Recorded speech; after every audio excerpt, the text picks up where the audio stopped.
I'm Jim Collison, and live from our virtual studios around the world, this is Gallup's Call to Coach, recorded on April 28th, 2020.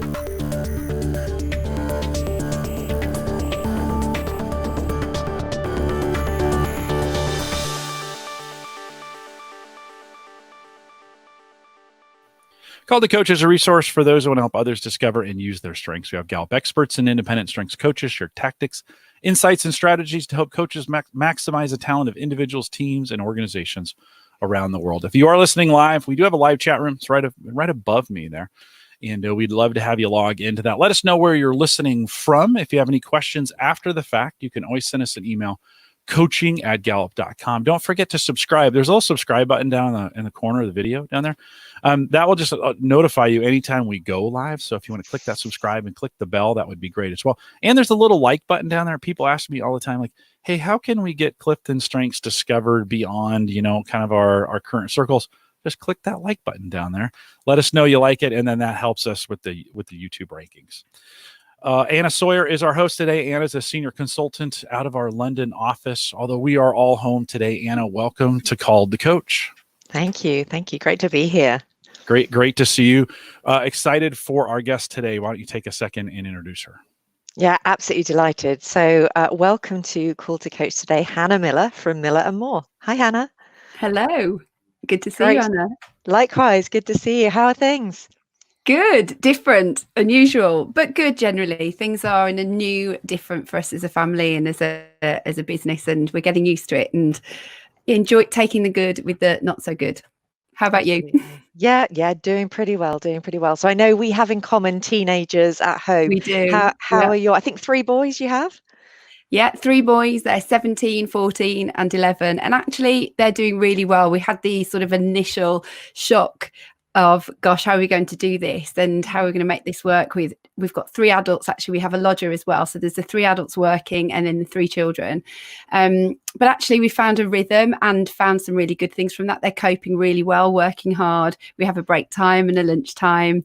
And they're enjoying actually seeing a bit more of their dad than they normally would because he's normally all over the place. So quite good to have him around a bit more. And yeah, getting used to, it'll be interesting to get used to back to normal again and how we do that. Absolutely. Silver linings despite the absolutely. Fantastic. So I think it's kind of tradition. I'm not sure I have a choice in this, and we'd love to share if you're willing. Your top 5, Hannah. Yes, my top 5 are woo, communication, developer, empathy, and belief. Okay, fantastic. Thanks for sharing that. I think it's really nice for everybody to hear kind of maybe the angle that you're coming from. So look, I'm really excited to chat with you today, Hannah. I know that we've known each other for a little while, longer than we both, I think, realised. It's 5 years at least since you did the Accelerated Strengths Coaching Programme in London. So obviously 5 years kind of building. Yeah, absolutely. So look, I also know that you're a proud Brummie. One of the things that I'd love you to do for our international audience is just explain what that means and maybe just share a little bit about yourself and the work that you do. Okay, so the work that I do, I live in Birmingham, which is the centre of the UK. It is the heart of the UK, by the way. It is the second city after London. But it's a wonderful place to live. Anna's got friends up here, so she knows it's wonderful. So what do I do? What do I love to do? So my business works in a few different areas. We do coaching, one-to-one coaching with leaders. I love to see people grow and progress from whatever their starting point is.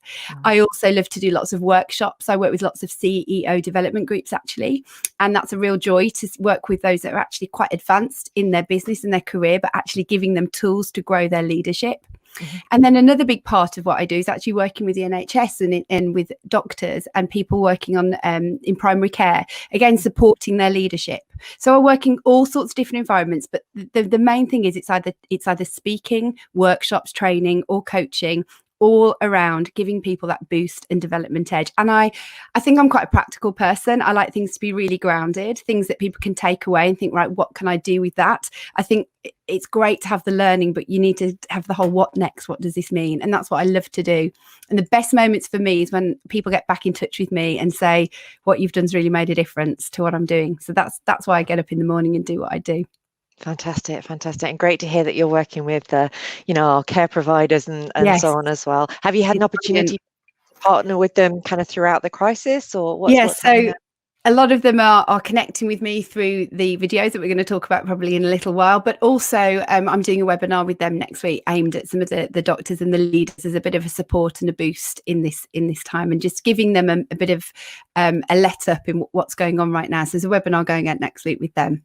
So I am still doing a bit, but a lot of the face-to-face work, obviously, that I do with their leadership program is on pause, and I can't wait to be back with them.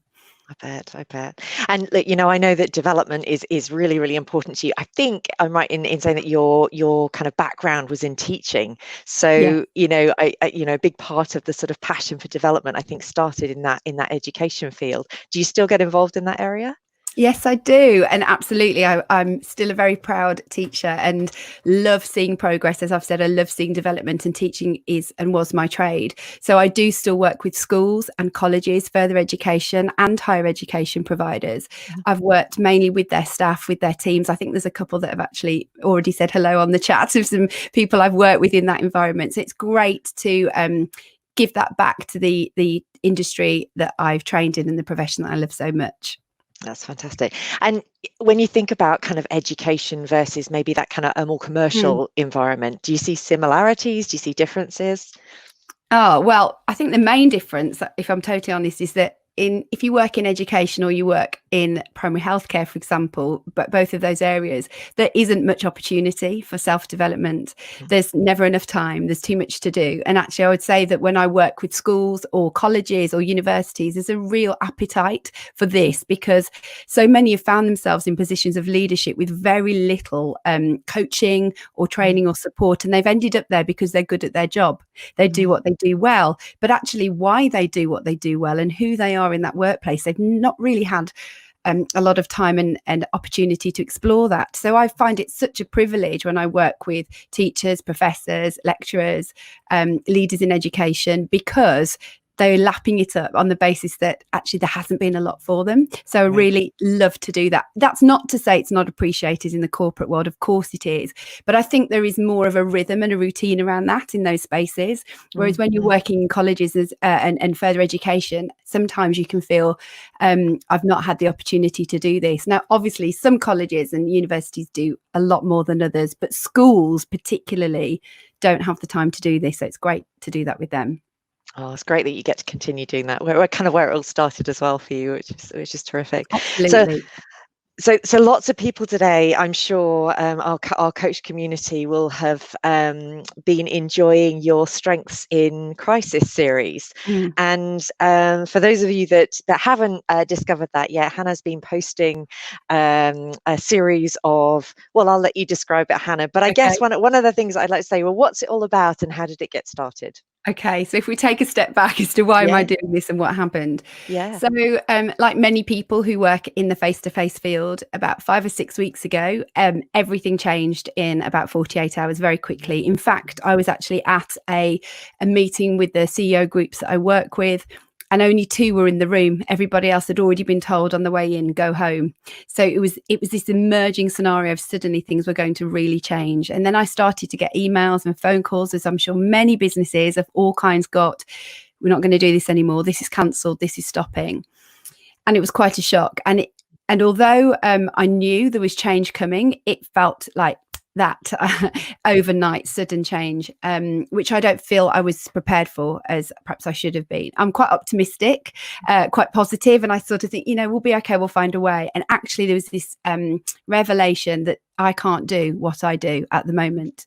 I'm a company of my own, and so therefore I need to be working. So what happened was, for those first 2 or 3 days, I felt really low. So I want to be honest with people who are listening, because I'm sure there are plenty who have. I felt very disappointed. I felt stuck. And I felt a bit nervous, to be honest. I felt nervous about, is my business going to make this? Can I ride this storm out? And if the people that know me well give you that boost and say, of course you can, you'll be fine. This is an opportunity. My friends, my family, my husband were brilliant at sort of reminding me of what I'm good at. Particularly a friend of mine, Justin, who I actually trained with and called to coach. He was very helpful in reminding me of my strengths and who I am. So So to say there was that dark disappointment, and I think many people who are being furloughed, even if they understand it's got to happen, it's a challenging time. It's hard to feel your meaning and your purpose isn't taking place.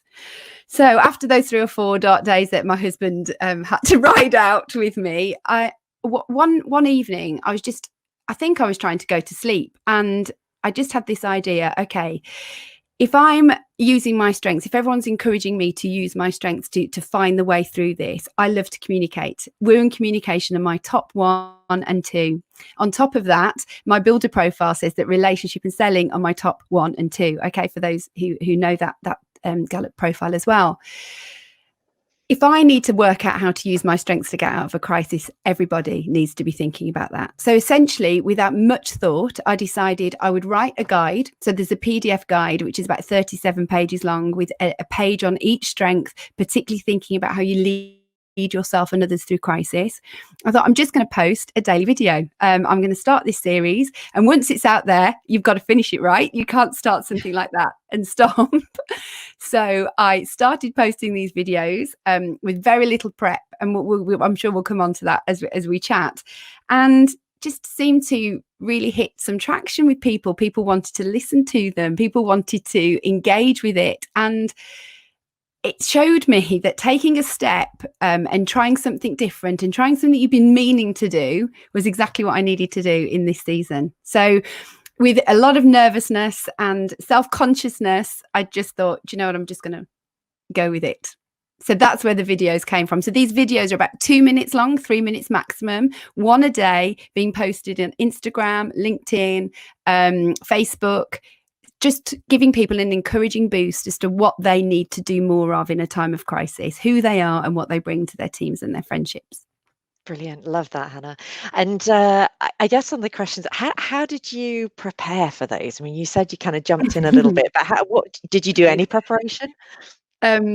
I've got activated just outside of my top 5. So I do tend to leap with things. So I spent a couple of days writing the guide. That's what I did first. I thought, right, I need the guide to be ready, because if I'm telling people they can have a free guide, I need to write it. So I wrote the guide, which was a page on each of the strengths. And I spent a couple of days at my laptop, tried to be distraction free. I find that very hard, and got that. But I knew the clock was ticking, and that actually I needed to move quickly. And in this particular season, moving quickly was important.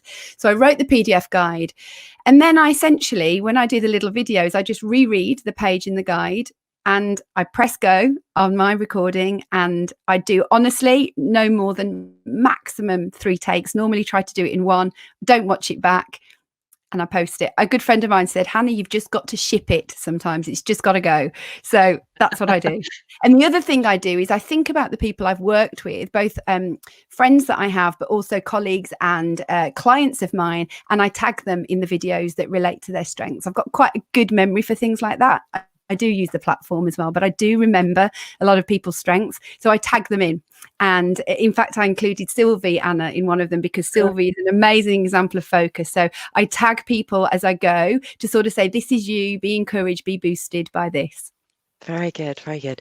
And Hannah, how did you decide which one to start with? Did there some that just came easier than others? No, I've done it alphabetically. I've just done it completely alphabetically. I decided I would not miss any if I did that. Although it's quite funny. Some people who are watching them have lots of strengths at the end of the alphabet, and they've been messaging me every day. When are you going to do mine? I'm like, I promise you will come. It's alphabetical. There's a lot, isn't there, in the A's and the early part. Absolutely. It does seem like it takes a long time to get through the first half of the alphabet when you're doing this. It does. It does. You know, there's 34 of these, and that doesn't seem too intimidating when you're getting started. When you were writing the guide, and then when you went to do the videos, is it taking longer than you expected, or talk a little bit about the planning and the prep that went into that? Yeah, so you do think, exactly what you said, Jim. You think, I'll do this, and I tend to underestimate things anyway like that, and think, it'll be fine, I'll do it, I'll get cracking.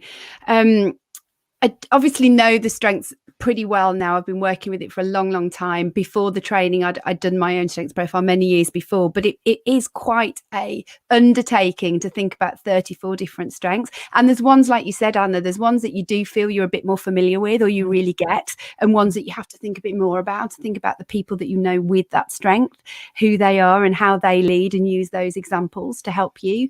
And the guide, I felt like when I got in the flow, it really started to come to me, and that's where actually doing something in a couple of sittings, if you can get your head down, is probably the best way to do it. I know some people like to chunk up a job, but actually I much preferred sort of pushing hard to get that finished as quickly as I could. To be honest, there'll be people who write better guides than me, who would spend six weeks longer, 6 months longer than me. But I am inclined to work in the 80% category, get it done, get it out there, make it as brilliant as you can with the time that you choose to give it. That's sort of how I tend to work. And I don't obsess too much. My strengths don't obsess too much over the detail. And go back and edit as you go. That's sort of what I think. You can always update it and make it better as you go. Absolutely. So I could see you getting to the end of the 34 and then maybe starting again. And now I need to think of something new. I think because this has been such a, honestly, I think putting yourself in front of a camera, we all do it through Zoom calls all the time, but I've not got experience of working really behind the camera. It was quite a vulnerable thing to begin to do, but so many people have been so kind to me and said, Hannah, you're really good at this. That's awkward for me to say on here right now, but lots of people have taken the time to email me, message me, people I don't know, and say, please keep going. That I sort of think, okay, maybe this is something I'm meant to be doing, and I should be exploring this beyond these 34 strengths. So like you say, yes, new series hopefully on its way. I'm running out of clothes and hairdos. Very good. So I was going to ask you what kind of response you've had. You just shared a little bit about, people reaching out. Presumably this is kind of widening your network as well, people you've never met. How's your woo feeling about that? So there's a few, my woo's loving that actually. It's great. So one of my goals actually going into this year, Anna, was maintain the business as it is, apart from the name change, which I'll come to later, but grow influence. That was what I was going to do. The trouble is, when you're so busy doing what you do every day, it can be hard to find the time for all of this. So this has afforded me the opportunity to really work on that particular target. So in terms of the feedback that I've been getting, to answer that question, I've had lots of personal encouragement, lots of people wanting to say to me, well done, thank you for doing this, I've really appreciated it. But for so many people, they have found it has given them a boost at a moment when they just needed it. That's really strange, but people have stumbled across, somebody's saying in the chat now, they stumbled upon the videos on Instagram, and actually they've looked at it just when they were having a difficult day. I think most people are finding it's like this, aren't they? I've spoken quite positively, we're doing well as a family, but there are moments when you think, gosh, this is tough. Will we ever get back to normal? So some people, it's personally given them that boost and encouragement just when they needed it. And then people have done some wonderful self-reflections. So some people have then got in touch and in the chat. I find on Instagram, people are very honest in the comments, perhaps more so than some of the other environments, and talked about what it's meant for them and where it's also been difficult for them. It's also given people a recognition as to why this has particularly been tough for them, what it is that their strength needs that they haven't been able to have. So just a couple of examples. A couple of people with consistency felt they could see how in their leadership, in their treatment of people, they were able to be seen as stable and fair, and that they were really leaning into that, and particularly in the way they made decisions around furloughing. And then another person, also in response to furloughing, said that their individualization had shown them that they needed to approach those conversations differently. And it was really important that they thought about how this was going to land for each circumstance and scenario.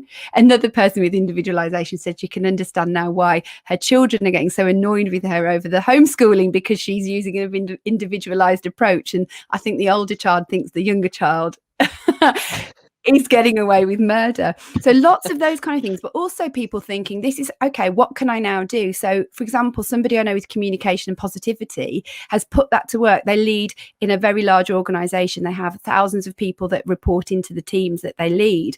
So they're doing weekly videos, but they're not just information updates. They're also really praiseworthy. They're saying, well done, thank you. I know this is so tough. We can't be together. You are putting yourself at risk in many ways with what you're doing for us in this time. So those go out, and they maybe wouldn't have thought to do that or realize what was at play or what they were doing so well. on the other side, just to say for those who are listening who are coaches, it has also turned into work opportunity. And that was never what I thought might happen to start with, but it really has. People have connected for coaching, people have connected for workshops, people have connected to do online webinars off the back of the videos or me coming back to mind because of the sort of the presence out there. So lots of wonderful responses. Oh, one more to tell you. Somebody with context said to me, she said the minute that it started, everything kicked off. She said to her children, she said she had this urge to say to them, we're living in a historical moment right now. Let's start a memory box. So I thought that was so context. They started a memory box and they've been putting things in there every week to sort of add to this. Her context strength was like, right, we need to record this. We need to remember this and we need to come back to this in the future. And I loved the way it was giving people the language again to see what they were doing in a time of crisis. I love that, Hannah. Hannah, I guess one of the questions that always comes up with an experiment like this is, what did you learn? Oh, what have I learned? Well, good things. You know, I've learned that sometimes it's good to just go for it. I think that's the biggest thing that I've learned. If you've got something that's a hunch, and even if you feel unprepared and you think, you know, there's people who can do it better than you, sometimes it's really good to just go with it and go before you are ready. I've heard people say that so many times. But I think I felt like I needed more experience at this to be able to do it really well. But actually, it didn't matter. And it's been such a privilege to engage with so many people and to not let yourself I appreciate that's not my strengths anyway. But whatever your strengths are, I would say it's important to sort of give yourself a boundary and say, I'm going to spend this long on this and then I'm going to let it go. And it will never be what it could be. And Jim, you said to me when we chatted, you said you'll probably look back at some of the videos and you'll see how far you've come and you'll see you could have done that differently, but that's okay. That's the learning process for me. And really feel that that's probably the biggest thing I've learned is to go for it. And if there's things in your heart to do, this is probably a good time to push and not to just retract because we're feeling nervous. I've just spent quite a lot of outgoing on a rebrand and you could think, what a stupid time to have just done that. But I've done it now. So there's nothing, it's actually a good thing. It's over. It's done with. I'm moving forward with that. And let's not retract and retreat and become frightened for the wrong reasons and continue to push forward in what we're called and meant to do. I think that's what I've learned. I've also learned that people know me well. And sometimes you need a boost from the people that love you. And lots of people gave me the encouragement I needed to get cracking and to get back on the saddle, so to speak. I don't but I love that. I love that. And yeah, I mean, you know, the next question has to be, what's next? What's next? So much next. I think the one thing that's definitely next is more of the online communication with people. I want to go back to the beginning, like Jim said, and think about another series. And I also want to write a course. I'm looking at writing a couple of online courses using strengths and some of the other BP10, hopefully as well in the future, helping people look for purpose and meaning, something they can interact with over maybe a 40-day period. I'm thinking of like a 40-day daily sort of journal activity reflection kind of course where people journey over that time thinking about their purpose and their meaning and hopefully come out the other end with a real encouragement. So that's the project for May and June, to get that ready. Big undertaking, not ready, not qualified, going to do it anyway. Good job. Good job. Hannah, you mentioned there about a rebrand. Tell us a little bit about that. Yeah, so I've been called Miller and Moore, and that's what my website still is at the moment. So please do go there if you want to find the PDF guide, because that's where you'll find it. But last year I felt increasingly like I really love the word sidekick, and it can be seen as a bit of a disparaging word. Oh, just a sidekick. And I sort of want to redeem the word sidekick as being something really positive, that a sidekick enables somebody else to be everything they're meant to be. So the idea behind the rebrand is that I'm like a secret weapon to other people's growth and success. And on top of that, the rebrand is around other people learning to become sidekicks, that when you're having your own development, we want to pay it forward. Who are we acting like a sidekick to? So people who go through any of my programs, they will be given that challenge. Who are you giving that back to and supporting? And the other thing that's front and center about this, and Anna and Jim, this relates to my belief, I realized that to grow what I'm doing and to really find the impetus to grow, it needed to connect with things that matter to me. And that's my executing strength. I work really hard, but I have to care that it matters. So 10% of all sales, not profit, but all sales are going to be reinvested to support leaders in some of the most challenging scenarios around the globe. So this first quarter, we've supported a project in Uganda, project in India, and then locally in Birmingham, a project that's working with some really disadvantaged families. And we're looking to support women into leadership in that community. So whoever works with me from corporate backgrounds or whatever, we're siphoning that off, and they're acting as sidekicks themselves to people to reduce this sense of inequality that we have across the world. So I appreciate that might sound ever so, I don't want that to sound grandiose, but for me, it's a driver, and it's really important that I talk about it. I love that. I love that. I'm thinking about what your logo is going to look like, and just my ideation's going into overdrive here, Hannah. Yes.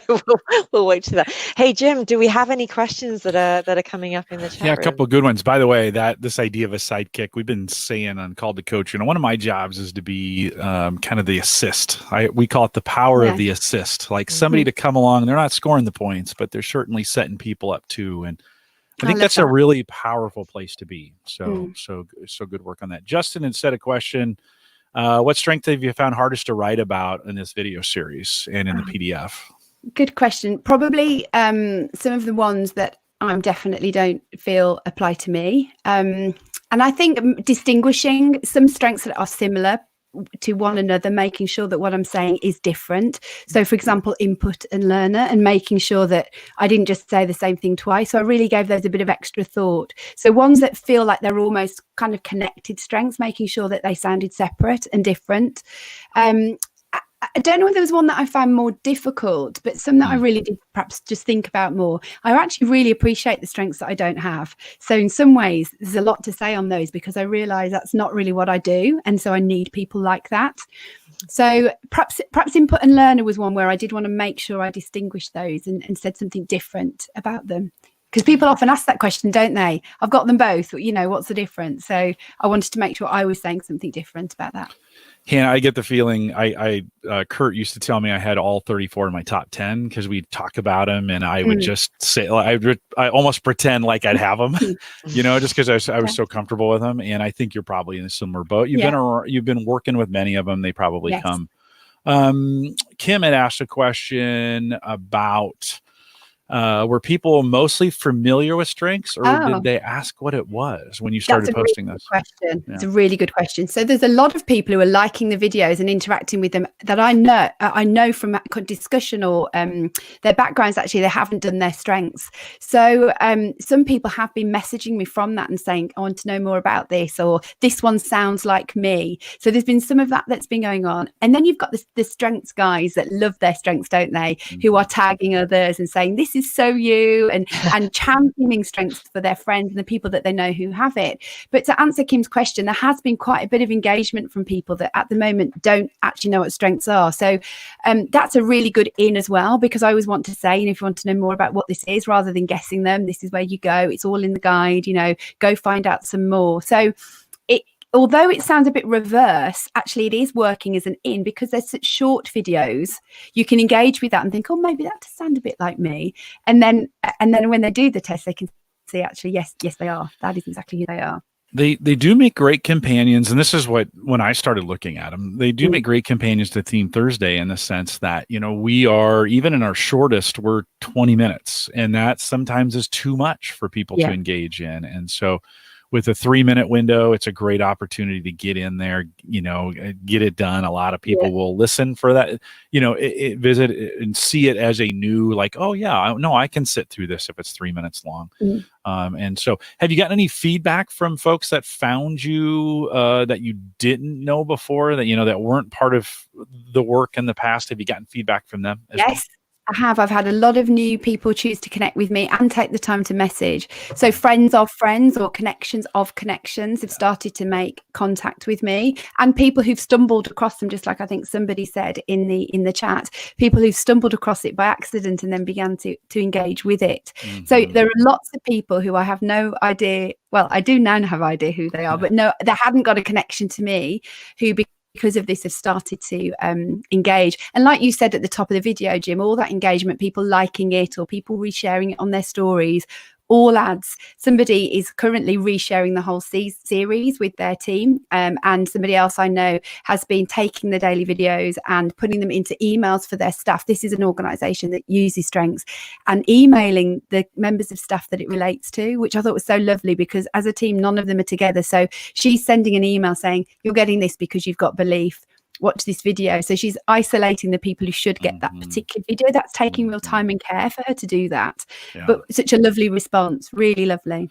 Can I just say quickly, for those who are looking on LinkedIn, I don't think you can find the old videos. You can only go so many posts back. But if you look on the other platforms such as Instagram, you can see them all. And I will put them all on YouTube when I've finished, so people can find them.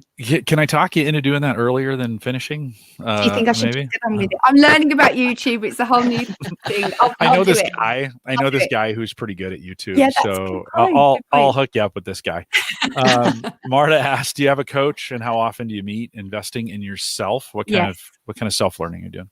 Okay, so a couple of answers to that. I have 3 different people who would act in the more coach environment for me, as well as the people who in my actual family and life who can also act like coaches, can't they, at times.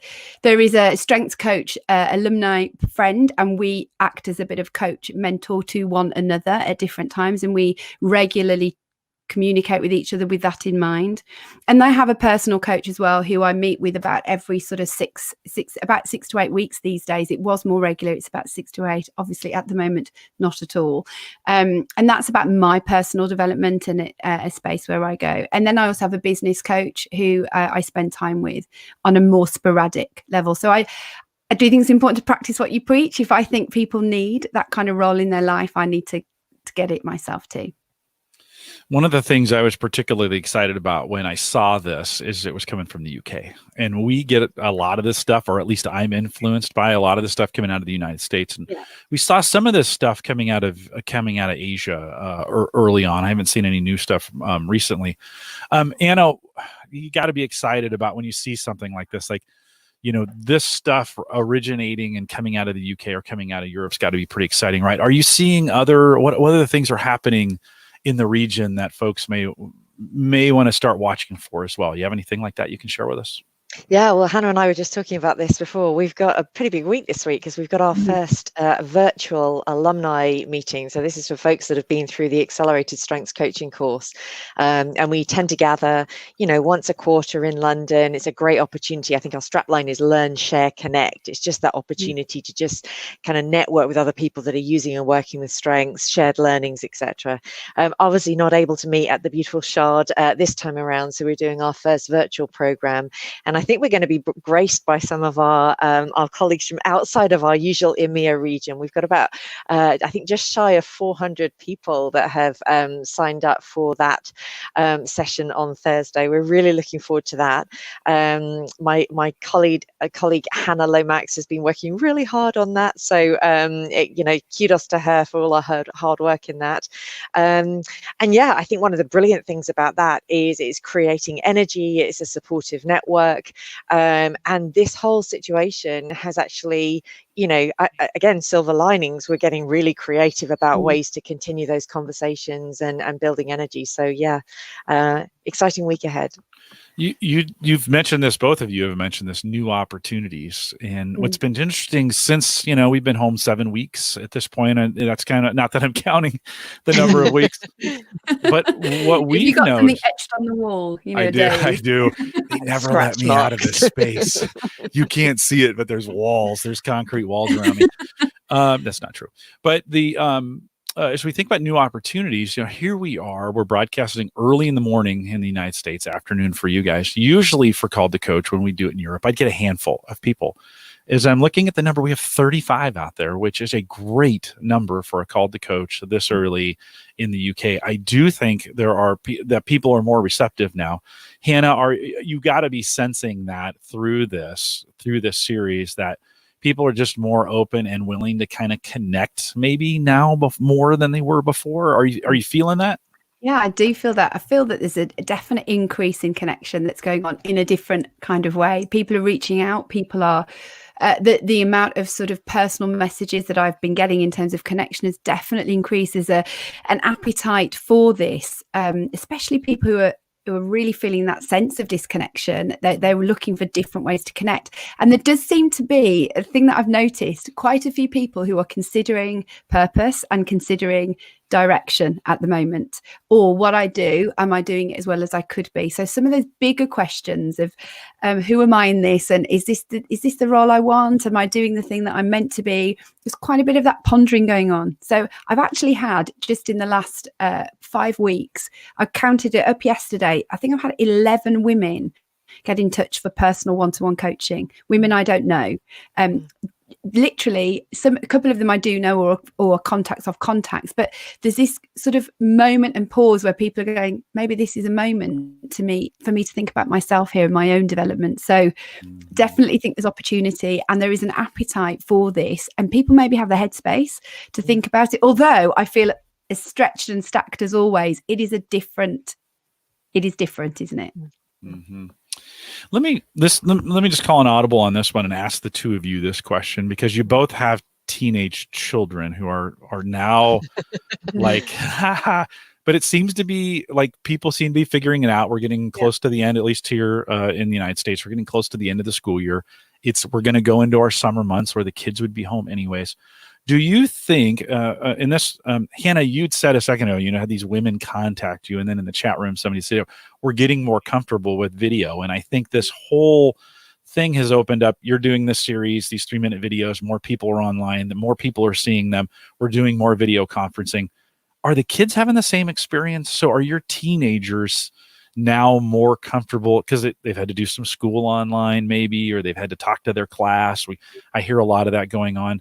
How are your kids doing through this time, and taking a strengths-based approach to that, or the work that they're doing with the communication that they're having to do? Is it making a difference for them as well? Let me just throw that out too. Anna, let me start with you on that one. How are your kids doing through this? Yeah, it's a great question. So I think there's kind of mine a little polarized. So I've got 4 kids. Yeah. My eldest, has stopped midway through her second year at university. She's not a happy bunny. Initially, she really didn't want to be at home. She was kind of missing her friends and that independence that you have. So that was kind of, I think, the hardest transition. She's kind of figured it out now, and fortunately we all get along pretty well, which is good. We also and I should probably kind of recognize the fact that we are not in a city center, so we are very, very fortunate to have a bit of space. I think 6 of us in a small central city location, we would probably not be quite as harmonious as we otherwise are. I think, probably Hannah, and we talked about this, I've got a 17-year-old son. He's really chomping at the bit. He's missing his friends. I think as a 17-year-old myself, I was probably out breaking a few rules and not necessarily wanting to be under mum and dad's kind of eyeballs the whole time. So it's kind of finding, I think, strengths-based parenting, there's a whole lot of mileage in that right now. I've reread my book and just kind of thinking about, how I show up in that role, and recognizing who they are as well. For the younger 2, they're loving it. I think there is a huge amount of opportunity. I'm not an educator, but this kind of autonomous learning, they just love it. So they've figured out, they're younger, but they've just figured out that, the quicker I get this done, the quicker I can focus on things that I really want to do as well. So actually the upside for them is being outdoors more, kind of messing around, in the fresh air, which, I was rereading Tom Roth's Eat, Move, Sleep. And actually it's happening kind of, organically because of them having more time to plan and use themselves. So yeah, long answer, but no, good. Hannah, you came out of that space. How are your kids faring in this? Yeah. Well, that's it. I can crack the whip at home as an ex-teacher. No, it hasn't been like that at all. But I think I would just concur with Anna that they are really different and handling it in different ways, but doing really well, and seeing the bright side. I think one of the things that's harder across the board is they're not having the connection with friends, although they are part of a youth group and they're having that. Their youth groups doing all sorts of online stuff to keep them connected. My eldest is incredibly driven and works really hard, and his biggest concern has been how my same age as yours, Anna, 17, A levels, and feeling like, how will I know that I've got my predicted grades for my uni application, or lots of big questions. He's got futuristic, he's got focus, he's got achiever, he's got discipline, he's got competition, he's got maximizer. And for him, he's just actually got his head down and worked really hard, but and is okay with the season we're in, but actually he's desperate. He loves to learn and wants to get back to that. So he hasn't needed a lot of direction from me, mainly just to tell him to not worry about the things that are outside of his control, and that there will be a new plan for those lower six in terms of how they do predicted grades, and not to worry. He's not alone. The entire country's in the same boat. Right. Then my second son is very sociable and really more, he's like this a bit more in terms of how he's feeling. Some days he's fine with the way it is, and other days it's quite funny. He'll say to me, oh, I can't believe school might come back, and then the next minute he'll say, I can't wait to go to school. So he can feel 100 things in one day, but actually he's found a really good rhythm, found a way to connect with friends. He likes me to work in the room that he's in. That's the really interesting thing about his strengths. I'm not doing anything, I'm nearby. And then my youngest is transitioning to secondary. Be honest, he felt similar to you. He felt you're younger too. He's really enjoying this and was ready for secondary. So for him, this has come as a bit of a blessing. Year 6 was quite difficult for him, and he's getting to do lots of autonomous learning. Just like you said, we set him up with the things to do, but and he gets cracking. But to go back to what you said, Jim, the response from schools across the country is very different, and how they're handling safeguarding in terms of video teaching, etc., is a challenge. So and they're also open to key worker children, so they're having to prepare for those children who are in the building and the children who are at home. So my eldest son has been having some online lessons. My younger son's had a couple. My younger son hasn't had the online stuff apart from his teacher. So his drum teacher, we put the video call up by a set of drums. She can watch what he's doing. I need to be nearby, and off they go. So there is quite a varied response. My heart breaks for the families that are not in the position that Anna and mine are in, who are living in conditions of poverty and do not have rhythm, and they are going to struggle with the return to school. And that's where we're going to find the hardest, I think, for those that have got parents who are dealing with lots of pressures that Anna and I are not dealing with, and how we make sure that they are not losing the momentum that they had.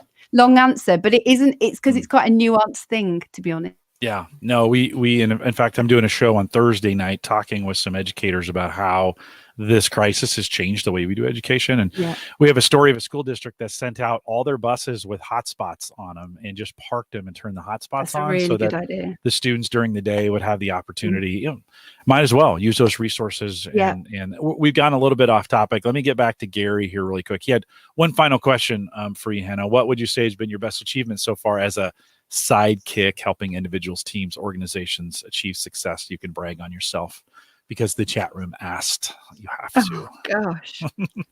One of your best achievement. What makes you smile? That's maybe a better way to. Yeah. Honestly, in my teaching career, the most privileged thing I did was to get a teaching and learning to that was really facing very big challenges. But in my coaching career, some of the things that really make my heart leap are actually an individual, even if it's been part of a team or organization-wide thing, gets in touch with me and says, this has really made a difference to me. I now do this because of that. Tangibly say, look at this wonderful productivity or profitability outcome, but somebody who says, I'm leading quite differently. I've let myself off the hook about this now because I realize that's not what I'm meant to do. I'm leading more authentically than I ever was before. So also I love it when they say, I'm going to train in a different thing because my coaching's really, I've had quite a few people who've gone on to do different things with their lives because of the coaching they've had. One training to be a play therapist, another one a probation officer, another one setting up their business, doing completely different things because the pennies dropped about what they're meant to do. So those parts of my job are massively enjoyable to me. And honestly, I've got woo in communication. So I love the feedback. I love feedback. I love it when people say, well done. I'm better with that than you didn't do very well. Not so good at that, to be honest. That's just total honesty. Don't tell me I was rubbish. I don't want to know. Hannah, you and I are two peas in a pod. Yes. Hannah, I want to throw it back to you. I don't want to tempt the internet gods too much longer. We've had great connectivity with Hannah, and it's getting a little crazy. But Anna, anything coming up that you want to highlight, especially in the region? Although we're not meeting together, we have some virtual options, and let's thank Hannah for her time here as well. Yeah, absolutely. So any of our alumni, really looking forward to seeing you on Thursday for our first virtual experiment. Yeah, Hannah, I just want to say thank you so much for the opportunity to have a chat today. It's a pleasure having you as part of our alumni group. I love the energy that you're creating in our local market and beyond. So I guess the one question I wanted to leave you with was, how do the boys feel about their mum becoming a social media famous superstar? Actually, they love that. They really love it. They're really positive about it. It could be massive cringe, couldn't it, that your mom is doing all this? We say mom in Birmingham, by the way, which is like America. We say MOM. It's a strange little thing about the middle of the country, nowhere else. No, actually, they've been really positive. They're very sort of go mom about things, and I'm very grateful for that. Oh, I love that. Love that. Good. And Hannah, I want to say thanks for just continuing to do that work kind of with us as we think about those themes and we think about the work. I'm excited for the second series. Get the first one finished before you move on to the second one, right? There's always that temptation, and we appreciate your work that you're doing out there. It was fun to see those start popping up on my LinkedIn on my LinkedIn profile, and watching those every day as those popped up. And so I appreciate the work that you're doing there as well. If you're listening live, hang tight with us for 1 second. I'll remind everyone to take full advantages of all the resources we have available now on our new Gallup Access platform. You can access that really easy. Go to gallup.com/CliftonStrengths. If you sign in there, it'll take you right to your strengths page. Maybe you're watching this and you're like, I don't know that much about CliftonStrengths. Well, the good news is there's lots of information out there for you on that page.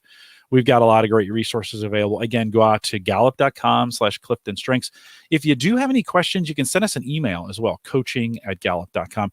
While you're on our site, at the very bottom of it is actually a sign up for the Clifton Strengths community newsletter. We send that every month.